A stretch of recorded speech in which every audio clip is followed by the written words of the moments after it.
저도 매일같이 뉴스를 보도하면서 느끼는 거지만 각종 부정부패와 범죄 관련 뉴스들을 보면서 세상 살기 무섭다, 또 각박하다 이렇게 느끼시는 분들이 많을 겁니다. 하지만 그 속에서도 묵묵히 자신의 역할로 감동을 주는 이웃들이 있기 때문에 또 한편으로는 세상이 아직까지 살만하구나 이런 말도 있는 것이겠지요. 이 시간 감동을 주고 있는 화제의 인물들의 이야기를 이호선 숭실사이버대 교수와 함께 나눠보겠습니다. 어서 오십시오. 안녕하세요. 네, 제가 뉴스 대담 좀 많이 해봤지만 이렇게 좀 훈훈한 얘기로 해보는 건 거의 처음인 것 같아요. 예. 저도 뉴스 많이 하는데 이런 얘기를 계속 해보긴 아주 오늘 기대되는 시간인 게요. 그러니까요. 행복한 소식 들으면 안타까운 소식도 마음이 이제 절절한 마음이 들지만 행복한 소식을 들으면 정말 나도 행복해지거든요. 그러니까요. 기쁜 시간입니다. 알겠습니다. 네. 자, 저희가 첫 번째로 이제 광안리 외국인 세모녀 얘기를 해볼 텐데요. 이게 간단히 얘기를 해보자면 이제 그 차박을 출고한 뒤에 광안리 해변이 엉망이 됐죠. 네. 이 쓰레기를 직접 세모녀가 치운 건데 이분들 얘기하기에 앞서서 이분들을 저희가 좀 만나봤거든요. 이분들 관련 리포트를 먼저 보시고 대담 이어가겠습니다. 함께 보시죠. 태풍 차바가 휩쓸고 지나간 광안리 해수욕장. 장화를 신은 여성이 백사장에 떠밀려온 쓰레기를 끌어모으고 있습니다. 귀여운 여자아이들도 일손을 돕습니다. 사진 속 주인공은 부산 수영구에 사는 미국인 디애나 루퍼트 씨와 두 딸 피오나 스텔라 양. 지난 5일 평소처럼 광안리 해수욕장을 찾았던 두 딸들은 쓰레기로 뒤덮인 해변을 보고 충격을 받았다고 합니다. 먼저 청소를 제안한 건 큰딸이었습니다. 우리 동네니까 도와야 한다고 생각했기 때문입니다. We went down to the beach and we noticed all the trash. And at school, every year we learn about a natural disaster. And I learned about water pollution in second grade. Otherwise, all that trash would have been put into the sea again.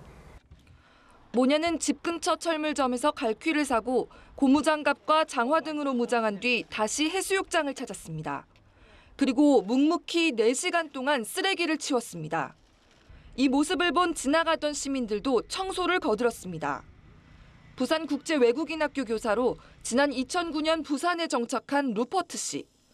아이들과 함께 태풍 피해 복구에 도움이 된 것 같아 뿌듯하다고 전했습니다. 광안리 해수욕장이 예전의 모습을 되찾고 있어 기쁘다는 세 모녀는 영락 없이 부산을 사랑하는 여느 부산 시민의 모습과 같았습니다. 연합뉴스TV 김보나입니다. 네, 이게 참 외국 문화와 우리 문화의 차이인지 모르겠습니다만 우린 부산 사람이고 이 동네 사람이니까 우리 동네 치우는 건 당연하다 이렇게 얘기했는데 당연한 얘기로 감동을 받는다는 게 좀 아이러니하게 생각이 되긴 합니다만 어쨌든 저희도 생각은 많이 하잖아요. 근데 그렇게 못 하잖아요. 근데 네. 이렇게 하시는 분들과 그러지 못하는 분들 차이는 뭘까요? 외국인들이니까 하고 우리나라 사람들이니까 안 한다. 이거는 틀린 이야기고요. 네네. 외국인들 중에서도 안 하는 사람들 많습니다. 그러겠죠. 그런데 이분들이 유독 따뜻했던 것이고 이분들이 유독 이제 솔선해서 내 집이다 생각하고 내 동네다 생각하고 공동체 정신을 발휘한 건데요. 제가 참 이게 예뻤던 게 지금 이분들이 2008년도부터 우리나라에 정착을 해서 부산 지역에 있는 외국어에서 이제 외국어 학교에서 외국인 학교죠. 네. 예, 거기에서 근무를 하면서 아이들 둘 키우면서 그냥 엄마로 살아가고 또 직장 여성으로 살아가는데 이번 같은 경우는 그 11살이었던 그 피오나라고 하는 딸이 지나가다가 엄마 이렇게 하면 그 우리가 수질오염에 관련돼서 학교에서 배웠는데 이 부분이 밀려왔다가 다시 떠내려가면 이게 다시 바다가 오염된다고 하더라. 그러니 우리가 치우자 하면서 그때 세 모녀가 함께 갈고리 사오고 그다음에 이제 5살 딸인 이 스텔라 같은 경우에는 장난감 플라스틱 삽 이런 거 바구니 이런 거 가져와서 그때부터 꼬박 그 오후 3시부터 해서 저녁 7시까지 꼬박 4시간을 계속했다는 거예요. 그때 당시 우리나라 사람들이 없었던 건 아니고요. 그때 당시 국무원, 군인, 자원봉사자들이 그때 막 다들 치우고 있었는데 이분들이 보통 우리가 생각하는 것처럼 내 집 앞 치우듯이 내 집 앞에 마당을 쓸듯이 그렇게 열심히 얼굴이 빨개지도록 하고 있는 모습을 보면서 이게 어쩌면 자원봉사에 관련된 외국인들이 받는 교육의 힘이 아닌가 이런 생각을 좀 해봐요. 네. 그러니까 이들 같은 경우에는 아주 어려서부터 자기 앞마당 쓰는 것 대부분 많이 하고 눈 치우는 것도 많이 하잖아요. 그런데 이게 단순히 그냥 잘했어 이런 차원이 아니라 학교 차원에서 굉장히 다양한 봉사들을 하도록 권하고 있고 이런 봉사들이 사실 우리가 성장해 가면서 중고등학교를 거치고 중고등학교를 거칠 동안에 굉장히 자연스럽게 몸에 배게 된다는 거죠. 그러겠네요. 그러니까 어쩌면 우리가 알고 있는 이론적 윤리가 실천적 윤리로 가는 데 있어서 이게 교육의 힘이 어떻게 작용하는가가 영향을 미치는 게 아닌가 싶습니다. 네, 그러니까 지금 교수님께서 말씀하신 대로 당연한 거를 하는 게 미덕이 되는 게 참 아이러니하게 느껴질 수 있겠고 이 네네. 세모니 같은 경우에는 당연히 할 일을 한 건데 네. 너무 좋은 일 했다고 인터뷰하니까 굉장히 넌센스였을지도 모르겠는데 네. 지금 말씀하신 대로 이론적 어떤 그 개념에서 벗어나서 우리도 이제 어릴 때부터 이런 걸 좀 실천적으로 네. 학교에서도 그렇고요. 그런 게 좀 필요할 것 같아요. 필요하죠. 저희가 장마 때가 되면 늘 나오는 얘기가 있어요. 장마 때 한강에 오폐수가 이렇게 그 방류가 된다든지 아니면은 뭐 해수욕장에 한여름에 갔더니 오히려 쓰레기를 치우는 게 아니라 모래 속에 묻더라. 이런 얘기들이 사실 안타까운 뉴스 또 답답한 뉴스로 많이 우리가 얘기가 됐잖아요. 그런데 어느 나라나 이런 사람들이 있어요. 없는 건 아니에요. 다 있긴 있는데 보다 선진적인 문화를 갖는다는 것, 좋은 시민의식이나 좋은 국민으로서 살아간다는 어떤 자부심이나 이런 것들은 어디서 오냐면 사실은 내 역할 충분히 하는 거거든요. 그 내 역할 중에는 나와 함께 살아가는 공동체원들과 함께 살아가기 위해서 내가 어떤 일을 하는 것이 더 좋을 것인가에 대한 판단이 바로 교육의 힘이거든요. 그래서 실제 이번 같은 경우는 제가 참 보면서 어떤 생각이 들었냐면 이분들이 그런 거예요. 아, 우리 동네 앞에 치우는데 뭘 그게 이상하냐 이렇게 답변을 한 거거든요. 그런데 과연 이분들에게 이게 우리 동네인가? 그러니까 이분들의 생각은 뭐냐면 내가 사는 동네가 우리 동네인 거예요. 그리고 내가 사는 나라가 내 나라라 생각을 하는 거기 때문에 이거야말로 어떻게 보면 이 소속감이 내 것 이런 것이 아니라 내가 함께 있는 우리라고 하는 우리가 이제 흔히 위이즘이라고 부르는 네. 우리라고 하는 주의가 안 좋은 점도 위이즘. 있지만 이 위라고 우리라고 하는 항목들이 조금 더 맞아요. 폭넓게 적용이 된다면 이 부분이 어쩌면 공동체를 더 넓히는 것이고 네. 이 공동체를 넓히는 것이 우리한테는 어쩌면 이게 생활 속에 일상의 귀감이 되는 게 아닌가 네. 싶어서요. 전 이분들이 우리 동네인데요 이 말에 뜨끔하기도 하고 참 좋기도 했어요. 그러니까요. 지금 이 영상 보시면서 이제 그 집도 안 치우시는 분들은 굉장히 상당히 좀 앞으로 좀 잘해야겠구나 반성하시는 계기가 될 수 있었으면 좋겠다는 바람을 가져보고요. 자, 태풍 차바 때문에 참 많은 분들이 피해를 입었고 또 네네. 슬픈 일들이 많았는데 이때 울산에서 이게 그 집채만한 파도, 아니 울산이 아니었죠. 그러니까 이게 집채만한 파도 속에서 선원들을 구조해낸 그 119 구조대원 네. 발목이 골절되면서도 그렇게 했다고 하더라고요. 이 얘기 좀 해주시죠. 저는 좀 답답한 상황을 좀 많이 보게 되는데요. 그게 바로 뭐냐면 정말 그 소방관이나 아니면은 그 경찰관이 어떤 선한 일을 하면 그 일은 당연한 거고요. 네. 그다음에 어떤 특별한 일을 따로 하게 되면 그 일은 뭐 안 좋은 일로 나타나거나 이런 경우가 많았잖아요. 네. 그런데 거의 대부분의 소방관들이나 경찰관들이나 이렇게 공무라고 이야기하지만 헌신 없이는 안 되는 직업군을 가지고 있는 분들이 있으세요.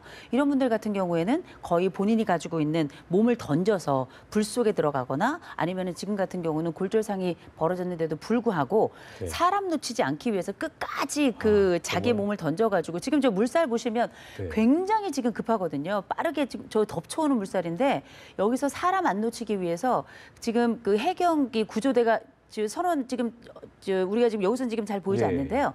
파도 속에 들어간 겁니다. 들어가서 전원을 구조를 해내는 장면이었고요.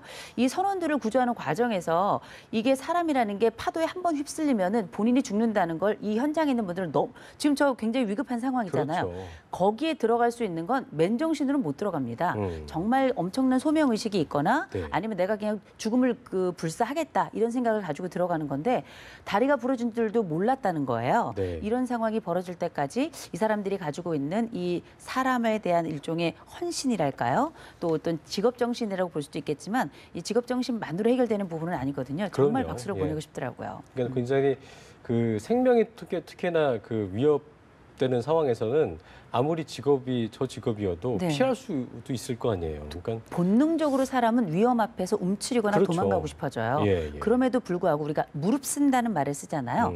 무릎 쓴다는 말 자체가 우리가 할 수 있는 범위 이상의 것으로 그 단계를 넘어간 겁니다. 매우 훌륭한 거죠. 예, 어쨌든 뭐 살신성인 정신을 보여준 이분에 대해서 기사를 보면서 많은 네. 분들이 좀 느끼셨을 것 같고 시사하는 바도 크다는 생각이 들었습니다. 네.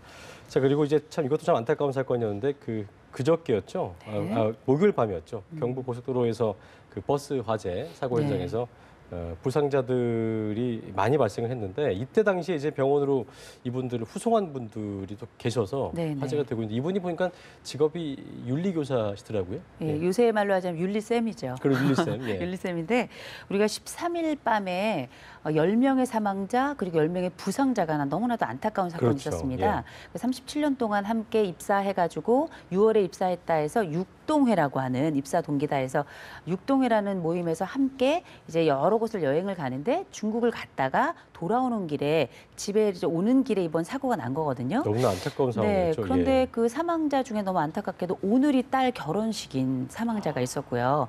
또 가족을 여러 명 잃은 경우도 있었는데 이제 이 슬픔 속에서도 참으로 어떻게 보면 좀 위로가 된다고 할까요? 이런 네. 일이 있었는데 이 사고가 났을 때 달려갔던 주변 사람들이 있었고 그 중에 한 명이 이제 강원도 동해시 묵호고등학교 교사였던 소현섭 교사라는 분이 있었는데 이분이 달려 들어가가지고 일단 유리창 깨는 것도 돕고요. 그 다음에 그 나온 분들을 119에다 신고를 한 다음에 바로 4명을 병원에 후송을 했는데 병원 측에서 물었다는 거예요. 누구십니까? 물었더니 그냥 학생들 가르치는 사람입니다. 이렇게 하고 그냥 가버렸다는 거예요. 그냥 갔다고 하더라고요. 그럼요. 근데 남아 있었으면 인터뷰도 할 거고요. 그다음에 어깨 으쓱해가지고 뭐 용감한 시민상 이런 것도 막 받고 그러면서 대단했을 수도 있거든요. 그런데 오히려 인터뷰를 하러 갔는데도 불구하고 부끄럽다. 인터뷰를 안 하겠다 사양을 할 정도로 깜짝 놀랄 어떻게 보면은 작은 영웅이지만 우리한테는 굉장히 크게 남아있는 그야말로 윤리쌤인 거죠. 그러니까 네. 진짜 DNA가 네. 선하신 분인 것 같아요. 그죠? 그 DNA가 선해도 무서워요. 그런데 현장에 가면. 그렇죠. 예, 그럼에도 불구하고 사실 우리가 교단에서 가리키는 글자가 일상 속에서 삶이 되긴 참 어렵습니다. 이분이 교사라는 데 있어서 저도 뭐 학생들 가르치고 있지만 굉장히 훌륭하고 그리고 이 교사에게 그 수업을 듣는 아이들은 어떤 생각이 들을까? 이분이야말로 우리가 흔히 이런 얘기하잖아요. 그래놓고도 선생이냐? 이런 얘기를 많이 듣는데 그러니까 선생이다. 이런 얘기를 들을 수 있을 만한 좋은 모범이 되신 분들이고요. 저는 이런 분들이 참 멋진 게 뭐냐면 요새는 이제 우리가 흔히 거인을 잃은 시대라고 이야기하잖아요. 그런데 이렇게 작은 그 영웅의 이야기들이 모여서 국민이 큰 거인이 되는 것 같아서 굉장히 기쁩니다. 그러니까요. 네. 예전에 그 주균수인의 사회에 그 나왔던 교사가 네. 그 떠올랐어 로빈 윌리엄스의 역할이 떠올랐었는데 네네. 보니까 이 기사의 베스트 댓글 있잖아요. 거기 우리 선생님이 이 선생님 같았으면은 윤리를 진작에 100점 만점겠네요 이런 말이 있었는데 요즘 스승분들 중에 이렇지 못하신 분들 많은 것 같아요. 좀 배우실 점이 있을 것 같지 않습니까? 네, 뭐 저도 물론 배워야 될 거고요. 그리고 사실은 우리가 수능 앞에 약해지고요. 그리고 윤리를 주로 글자로 배우죠. 근데 사랑을 글자로 배울 수 없고 그다음에 우리가 효라는 것도 그 교과서로 배울 수가 없는 거잖아요. 네네. 말 그대로 도덕이나 윤리라고 하는 것은 실천적 학문이기 때문에 우리가 가지고 있는 생각만으로 이루어지는 것이 아니라 이 생각이 어떻게 살이 되고 피가 되고 관계가 되고 이게 일상이 되고 일생이 될 것인가 이게 네. 굉장히 중요한데 제일 중요한 건 모델링이에요. 좋은 모델이 있을 때 배우는 자들은 그 모델을 따라하게 되는 것이고 이게 진짜 참교육이거든요. 따라라 얘기하지 않아도 그분들 그렇죠. 보면서 그렇죠. 감동이 우리를 움직이게 하는 거고 특별히 제일 좋은 교훈은 말로 하는 교훈이 아니라 눈에 보이는 교훈이라서 행동으로. 어쩌면 이런 작은 예들이 아무것도 아닌 것 같지만 이 학생들이 저절로 앞으로 뛰어서 걸어서 선을 향해서 가고 올바른 것을 향해서 가고 기꺼이 정의를 선택할 수 있게끔 하는 하나의 기폭제가 되는 것이고 아주 중요한 에너지원이 되는 것이라서 제가 볼 때는 우리 선생님이 보여주셨던 이 멋진 행동이 네. 단순히 그냥 뭐 아이들의 윤리 선생님이 아니고 우리 국민의 도덕 선생님이 된 게 아닌가 그러니까요. 싶어요. 그러니까 똑같은 상황이 되면 이제 국민들이 이런 기사를 접한 이후기 때문에 네. 나도 저렇게 해야겠다는 생각을 할 수 있을 거 아니에요, 그죠? 용기가 나죠. 그리고 이렇게 선한 일 앞에 그 선한 사람 앞에 고개가 숙여지는 거죠. 우리가 한동안은 착한 일을 하고도 욕을 먹는 일이 있었어요. 맞아요. 그리고 오히려 악한 사람들이 더 득세를 하는 경우들이 많이 있었는데 이런 사례들이 모이면 사회가 선해지는 거잖아요. 그러니까요. 이런 사회가 이런 사람들이 많이 모인 곳이 그런 데가 천국 아닌가요? 참 기분이 좋아집니다. 이런 얘기를 나누다 보니까요. 그리고 저희가 영상 하나 더 볼 텐데요. 그 한 달 전에도 비슷한 일이 있었습니다. 부산 곰래 터널에서 유치원생들이 탄 버스가 미끄러졌는데 터널의 한가운데에서 버스가 전도된 위험한 상황이었죠. 이때 뒤따르던 차에서 내려서 유치원생들을 구한 시민들이 화제가 됐는데요. 이분들의 인터뷰 영상 먼저 함께 보시겠습니다. 함께 보시죠. 방법이 없더라고요. 발로 차도 안 되고 그래서 제 차량이 작업 차량이기 때문에 뒤에가 망치가 있었어요. 그래 망치를 가져가서 유리를 깨기 시작했죠. 그냥 애기들이니까 어떤 상황인지 모르니까 빨리 들어가서 일단 애부터 꺼내야 되겠다는 생각밖에 없었습니다. 좀 있으면 엄마 오고 경찰분도 오고 소방관도 올 테니까 좀만 참고 기다리자고 그렇게 다독여줬습니다. 네. 이 영상이 굉장히 화제였습니다. 교수님 네. 보셨죠? 네, 봤죠. 근데 진짜 아기들이 막 공포에 떨고 있는데 그걸 구조해내는 막 응급히 구조하는 그 모습이 너무 막 뭐라고 하죠? 몸에 좀 전율이 생겼다고 해야 될까요? 그쵸. 그런 느낌이었습니다. 아마 온 국민이 다 보신 분들은 다 짜릿하셨을 텐데 이분들의 별명 있잖아요. 그 곰내 어벤져스 아재라고.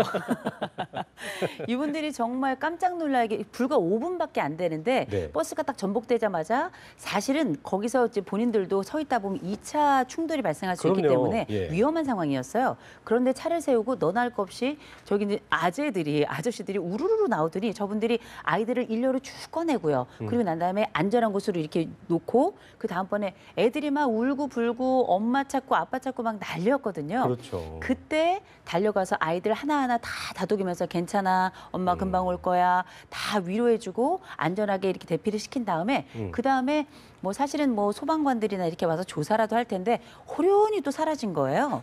호련히 사라지니까 주변 분들이 이렇게 저렇게 또 수소문을 해가지고 경찰관들이 이제 이 사람들이 어떤 사람들이냐 찾는다 그러니까 또 시민들이 제보를 해가지고 이분들을 또 찾게 된 거거든요. 그렇군요.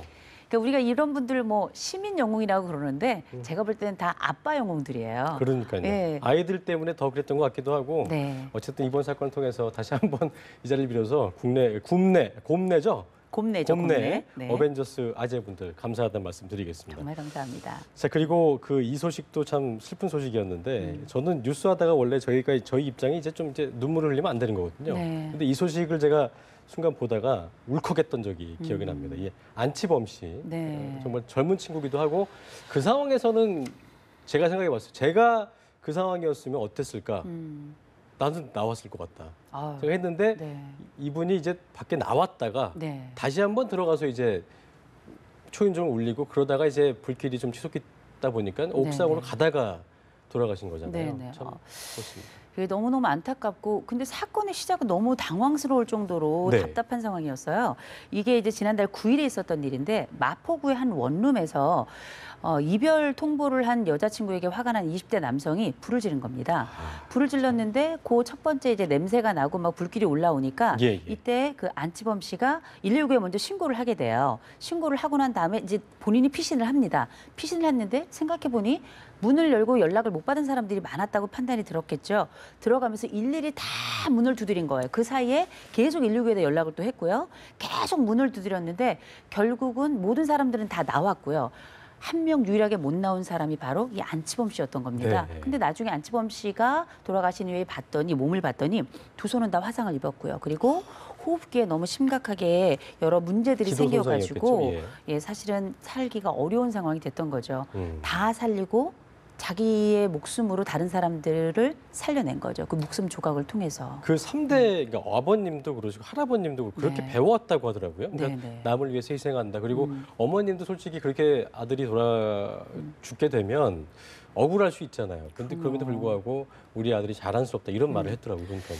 처음에 아버님이 막 너 이게 자식을 잃는다는 건 어떻게 말로 표현할 수가 없는 그럼요. 거잖아요. 근데 이 아버님이 처음에는 그냥 나왔으면 좋을 뻔했다 이런 얘기를 하셨는데 나중에는 잘했다 아들아. 자랑스럽다 하더라 이렇게 말씀을 하셨다는 거예요. 근데 이제 어쩌면 이 아픈 소식이자 또 슬픈 소식이기도 한데요.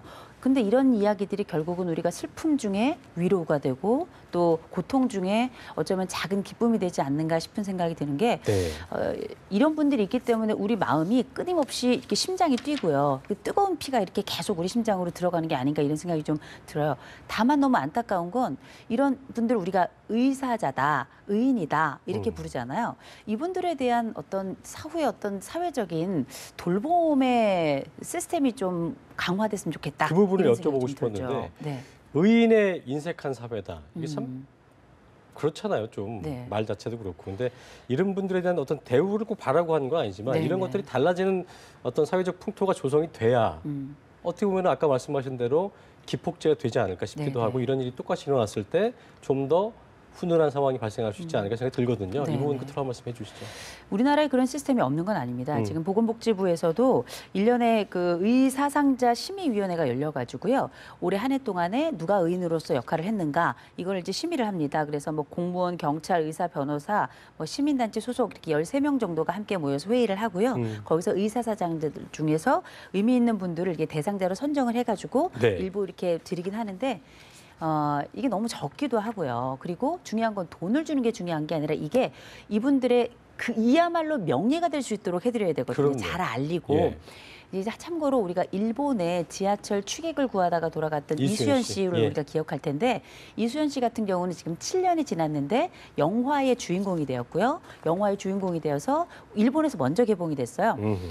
이게 일본 일왕 부부가 와서 이제 보기도 했고요. 또 계속해가지고 한동안 계속해서 그 박스 오피스에 계속 올라와 있었습니다. 어허, 7주간. 그렇군요. 예. 7주간 계속 올라가 있어서 이게 어떻게 보면은 이 사람들이 가지고 있는 의로운 일이 그냥 숨어서 없어진 일들이 아니라 계속 네. 빛이 되고 이게 빛이 더 커지고 빛이 커져서 다른 사람들을 비추고 그 빛을 받은 사람들이 또 다른 사람에게 빛이 될 수 있는 좋은 귀감이 될 수 있는 하나의 시스템이 좀 구축이 됐으면 좋겠다 이런 생각이 좀 해봅니다. 네. 어쨌든 좀 이런 일들을 통해서 사회적 어떤 그런 훈훈한 분위기가 좀 조성됐으면 한다는 바람을 가져보겠습니다. 지금까지 감동을 줬던 화제 인물들을 이호선 숭실사이버대 교수와 함께 이야기 나눠봤습니다. 오늘 말씀 고맙습니다. 고맙습니다.